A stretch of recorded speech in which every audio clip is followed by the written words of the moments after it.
So I'm in the Philippines on a motorcycle in the jungle, and Super Typhoon Nakten Nina has just torn the roof off of the buildings and washed out the roads.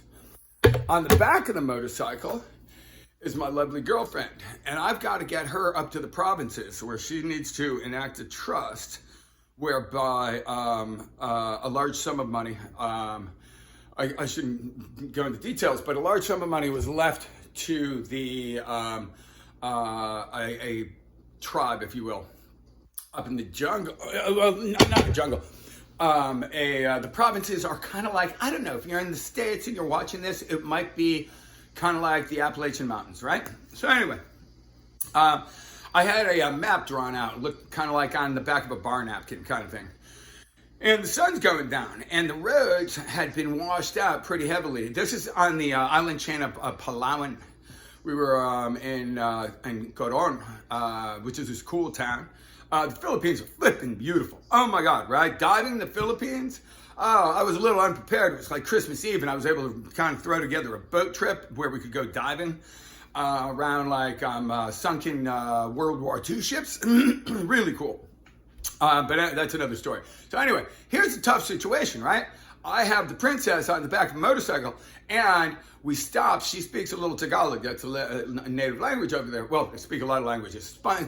Philippines are amazing, culturally diverse, right? You got a bunch of different cultures, different islands, thousands of islands, right? This was just a couple of them that speak different languages, but it's kind of like in Indonesia, they made a national language. It's something similar in Thailand. I mean, in Philippines. Anyway, so we roll by a little, you wouldn't call it a village. It was like, a handful of houses and people. She's able to, the sun's going down and the road is real rough. And she's able to communicate with this guy. And they point to a spot on this little bar napkin map. And I realized we are screwed. Some of the roads that we had taken to get there had been... I had to be out of the saddle most of the time because rocks and boulders, dirt roads, I should point out. Without the ability to ride well, you might not have had much luck. And if you're alone on a motorcycle, you can drop the motorcycle, you freaking jump off, you're okay, But I got a package on the back of my motorcycle, this little princess, that I need to, you're a decent human. Don't freaking drop people on a motorcycle. Just don't do it. You can't do it, So anyway... I see what they're pointing to on the map. The sun is flipping going down.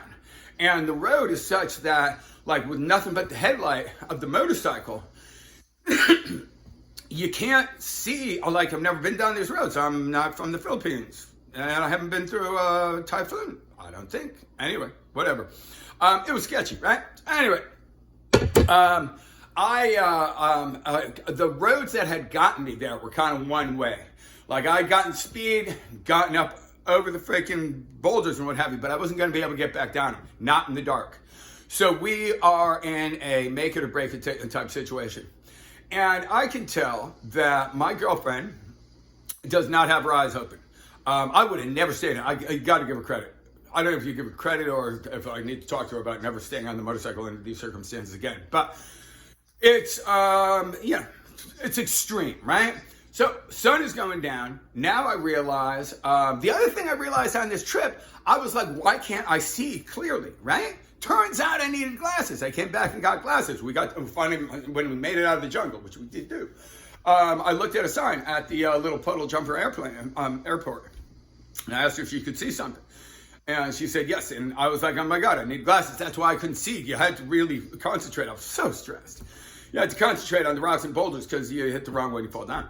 Anyway, now I realized that this whole time, she has not got her eyes open. You can tell by the grip. It's like this around my body, and her head is turned sideways.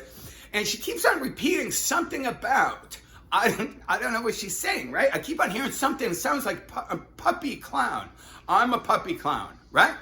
And I'm like, right now I got to concentrate on rocks and boulders, and I don't have much sunlight left, so I'll ask her about that later. As it turns out, she was chanting, her mantra was, I am but a puffy cloud, which helped her to feel like she was light enough to not cause the motorcycle to have that gravitational issue like falling down. Anyway, that's what I kept on hearing, and I told her. And at this point, we're at the point where it's beyond sketchy. You know what I mean? Like we're coming up. I had made it up another steep hill, and I realized that at this point, I know how to, like, you know, build shelters and what have you. We might have to stay in the jungle that night because you just, you know, you have to draw the line, and we were at the line. So I explained to her that I need her to keep her eyes open because if the motorcycle goes down, she's got to get her little feet out from under the motorcycle. And it's not working. Her eyes aren't open. She's still chanting something about a puppy clown. And I come to the top of this last rise, and at this point, I'm going to call it. I can't do this any longer. It's not cool. And of all things, the road starts to mellow out, and we start coming into the town, and we made it out. They're into karaoke, and like everybody, every little Sari store. Sari is like your corner store, but these in the islands are like a little shack. Every home you pass by, people are singing karaoke. And it was adorable because they don't get a lot of travelers in the area that it was at the time. And this little girl was singing something about a ball, Miley Cyrus, Wrecking Ball, something ball. And I'm like, I kind of recognize this tune. And I could see, was kind of excited that there was, you know, like some gringo like hanging out hearing her. So she'd like sing and then kind of look out and see if I was enjoying it. That was my scariest motorcycle ride. It was absolutely terrifying for me. I can't imagine being her. I had one other one like this going into Suchitoto in El Salvador. Suchitoto in El Salvador in English.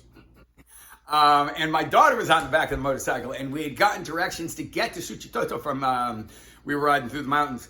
And we, again, at night, I don't like riding a motorcycle at night. And boulders, you know, can be problems.